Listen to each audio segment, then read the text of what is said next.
नमस्कार छात्रों, तो कैसे हो आप सभी का फिर से स्वागत है एक नए वीडियो में। इस वीडियो में हम देखेंगे प्रश्नावली 4.1 का प्रश्न संख्या 2 का 4 नंबर प्रश्न। और आपको बता दें कि ये प्रश्न संख्या 2 का 4 नंबर है और इसमें पहला प्रश्न और दूसरा प्रश्न और तीसरा प्रश्न अगर नहीं देखे हो तो उसे जरूर देख लेना, क्योंकि तीनों प्रश्न और ये चौथा प्रश्न इन सभी में से आपके एग्जामों में देखने को जरूर मिलेगा। अगर ऐसा प्रश्न नहीं मिलेगा तो इस टाइप का प्रश्न आपसे एग्जाम में पूछ सकता है। तो चारों प्रश्न आपके लिए उपयोगी है। अगर नहीं देखे हो तो उसे जल्दी देख लो, और ये वीडियो अगर देख रहे हो और सब्सक्राइब नहीं किए तो सब्सक्राइब भी जरूर कर लेना। और हाँ, वीडियो अच्छा लगे तो लाइक और अपने दोस्तों के पास शेयर भी जरूर कर लेना। चलिए बिना टाइम गंवाए जल्दी से प्रश्न देखते हैं, यानी प्रश्नावली 4.1 का प्रश्न संख्या 2 का 4 नंबर। प्रश्न क्या है? कह रहा है कि एक रेलगाड़ी 480 किलोमीटर की दूरी समान चाल से तय करती है। बहुत अच्छा प्रश्न है और एग्जाम में कई बार आ चुका है, तो प्रश्न आपको बहुत अच्छे से समझना है। क्या है कि एक रेलगाड़ी 480 किलोमीटर की दूरी समान चाल से तय करती है। यदि इसकी चाल 8 किलोमीटर प्रति घंटा कम होती तो वह उसी दूरी को तय करने में 3 घंटा अधिक समय लेती। तो हमें रेलगाड़ी की चाल ज्ञात करनी है। किसकी ज्ञात करनी है? तो रेलगाड़ी की चाल। बहुत अच्छा प्रश्न है। कितना था? 2 का 4 नंबर। देखिए लिख लेंगे, माना रेल गाड़ी की चाल। रेलगाड़ी की चाल कितना? x किलोमीटर प्रति घंटा। x किलोमीटर प्रति घंटा, क्योंकि हमें सिर्फ रेलगाड़ी की चाल ही ज्ञात करनी है। ठीक है। रेलगाड़ी द्वारा तय की गई कुल दूरी, तो तय की गई कुल दूरी कितना है? तय की गई कुल दूरी कितना है? 480 किलोमीटर। यानी एक रेलगाड़ी कितना दूरी तय कर रही है? तो 480 किलोमीटर। तो समय बराबर, इस फॉर्मूला होता है, थोड़ा ध्यान दीजिएगा। समय बराबर क्या होता है? दूरी बटे चाल। दूरी बटे चाल, बस इसी से निकाल लिया जाएगा। दूरी बटे चाल। अब लिख लेंगे प्रश्न से। बहुत ही अच्छा प्रश्न है। ये सीधे आपके एग्जाम में 5 नंबर लेकर आने वाला प्रश्न है। अगर छूट गया, मन से नहीं पढ़ोगे, नहीं समझोगे, तो आपके एग्जाम में 5 नंबर आपसे खत्म। क्या है? तो देखिए, कह कि एक रेलगाड़ी समान चाल से तय करती है 480 किलोमीटर। यदि उसकी चाल में 8 किलोमीटर कम होती, चाल में 8 किलोमीटर कम होती तो कितना समय लगता? 8 किलोमीटर अधिक समय लग जाता। तो देखिए दूरी कितना है? 480 किलोमीटर। चाल कितना है? तो चाल x है, तो x मान है। इसमें कह रहा है कि x में चाल में 8 किलोमीटर कम होता तो 8 किलोमीटर कम कर लेते। तो किस में मूल चाल कितना है? तो मूल चाल है किस में? तो 480 किलोमीटर में मूल चाल कितना है? x। तो इसमें से समय कम लग जाता कितना? तो 3 घंटा। है समझ में? अगर नहीं समझ में आया तो आपको सिंपल से याद रखना है कि जितना कह रहा है क्वेश्चन में और जो पहले से मूल वास्तविक मान दिया है उसमें से क्या कर लेंगे? उतना में से इसको घटा लेंगे। है समझ में? तो देखिए अब इसका एलसीएम निकालिए। एलसीएम निकालिएगा तो इसका एलसीएम हो जाएगा कितना? x into x minus 8। x into x minus 8, इसका एलसीएम। इसको इसके साथ गुणा कर लीजिए तो हो जाएगा 480x माइनस इसको इसके साथ गुणा कर लीजिए, इसको इसके साथ, तो क्या हो जाएगा?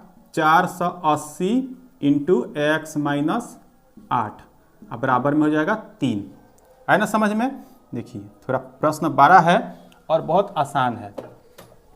480, तो 480 है तो इसको 480 रहने दीजिए। 480x, इसको गुणा कर लीजिए तो माइनस, गुणा कीजिएगा तो 480x से भी प्राप्त होगा। अब माइनस माइनस हो जाएगा प्लस। 480 में 8 से गुणा कर लीजिए। यहाँ पे गुणा करके हम आपको दिखा भी दें। 480 में 8 से गुणा कीजिएगा तो हो जाएगा 0। 8 8 64 का 4 बचेगा 6। 8 चौके 32, 6 38। ठीक है, एक बार देख लीजिए। 8 में 0 से गुणा कीजिए तो 0। 8 में 8 से गुणा कीजिए तो होता है 64। 64 का हम लिख लिए 4, बच गया 6। 8 में 4 से गुणा किए तो 8 चौका 32, अब 32 अच्छे हो जाएगा 38, यानी कितना आ गया तो 3840। आप बटा इसको भी गुणा कर लीजिए, गुणा कीजिए तो हो जाएगा एक्स स्क्वायर माइनस 8x, अब बराबर में कितना है 3 है, बराबर में 3 है। इतना आपको समझ में आ गया होगा, गुणा तो आपको आता ही है। ये देखिए प्लस में है और ये माइनस में है, प्लस में माइनस में है तो कट जाएगा, प्लस में माइनस में कट जाता है। इसके बाटा के नीचे कुछ नहीं है तो 1 है, इसको तिरछा तिरछी गुणा कर लीजिए, तिरछा तिरछी गुणा कर लीजिए। अब इसको 3 में इसमें गुणा कीजिएगा तो कितना हो जाएगा 3x स्क्वायर माइनस 3 अट्ठे 24, तो 24x अब बराबर में हो जाएगा 3840, यानी 3840। इतना तक आया समझ में? इतना तक आ गया होगा समझ में, तो बिल्कुल आपको समझ में आ गया होगा, बना सकते हैं कोई भी ऐसा प्रश्न। अब देखिए इसमें 3 से हम कॉमन निकाल सकते हैं, क्योंकि 3 के पहाड़ा में 3 होता है और 3 के पहाड़ा में 24 भी आता है।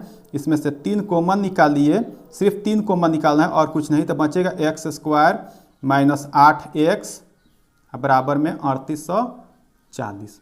अगर हम चाहते तो यहाँ पर भी इसको कॉमन डायरेक्ट काट सकते थे, लेकिन थोड़ा आप लोगों को कन्फ्यूजन हो सकता था क्योंकि आप समझ नहीं पाओगे, इसलिए अगर समझ पाओगे तो वहीं पे आप इसको कटा सकते हो। ठीक है, तो कटाइए, यानी अब यहाँ पर गुणा में है, इधर आएगा तो भाग में हो जाएगा, तो भाग में हो जाएगा तो एक्स स्क्वायर माइनस 8x हो जाएगा बराबर में 3840 बटे 3।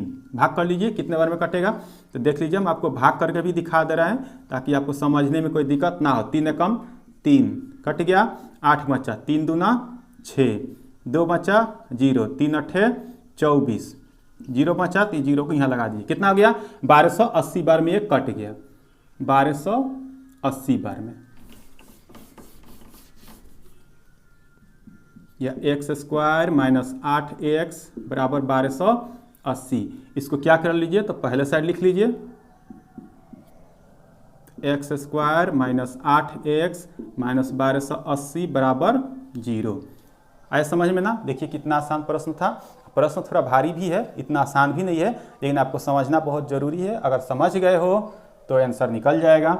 बस दिक्कत थोड़ा यहाँ पर था और यहाँ पे गुणा करना, बाकी इसके आगे तो आपको मालूम है। अब इसके आगे तो और भी मालूम है, क्योंकि तीनों का प्रश्न इसके ही जैसा है। गुणनखंड तोड़ो और आंसर निकालो। क्या करेंगे, इसको गुणनखंड करेंगे ना, इसके साथ गुणा कीजिए तो माइनस 1280 एक्स स्क्वायर हो जाएगा। तो 1280 को आप साइड में गुणनखंड कर लीजिए, 1280 गुणनखंड कर लीजिए।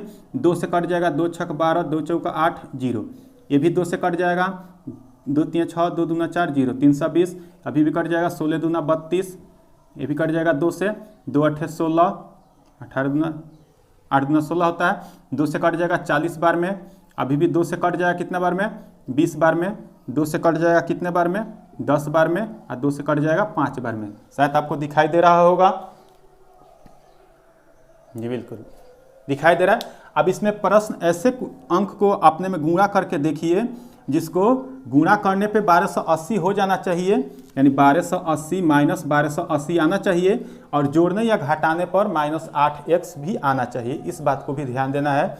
तो देख लीजिए, इसको अगर हम गुणा कर ले तो 5 है ये, 5 में 2 से गुणा करना, 5 दूना 10, 10 दूना 20, 20 दूना 40, इतना गुणा करके रख लीजिए 40। ठीक है, अब इतना गुणा कीजिए, 2 दूना 4, 4 दूनी 8, 8 दूना 16, 16 दूना 32।